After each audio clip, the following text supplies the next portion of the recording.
AI will never be able to create interesting literature. And the limitation isn't technical, but philosophical. Ethan Hawke gave a great interview last year where he called AI use in art boring, saying that he liked the company of humans like the smell of humans, which I think actually gets to the heart of the matter.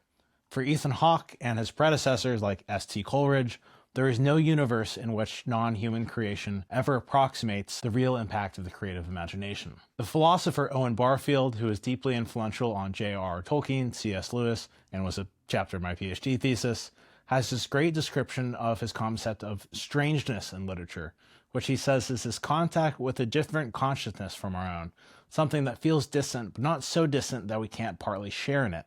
Literature is a recognition of this deeper human communion. Barfield, in turn, was deeply inspired by S.T. Coleridge, the great Romantic poet and philosopher, who offers us one of the most famous definitions of the creative imagination. His language is explicitly theological, but this definition has been vastly influential on people of all kinds and even no theological commitments. For Coleridge, imagination is a faculty through which humans encounter the world. The primary imagination I hold to be the living power and the prime agent of all human perception, and as a repetition in the finite mind of the eternal act of creation in the infinite I am. Coleridge pairs imagination with fancy, which, on the other hand, has nothing to work with but fixities and definites.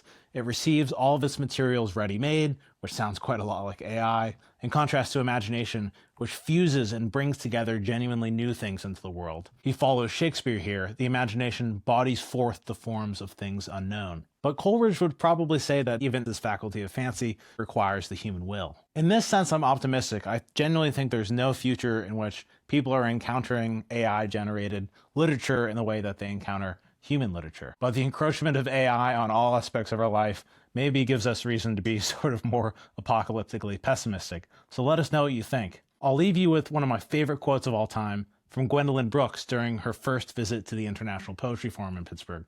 We've always been committed to cultivating poetry as a communal practice. This amazing language reflects Hawke's idea of poetry as something experienced.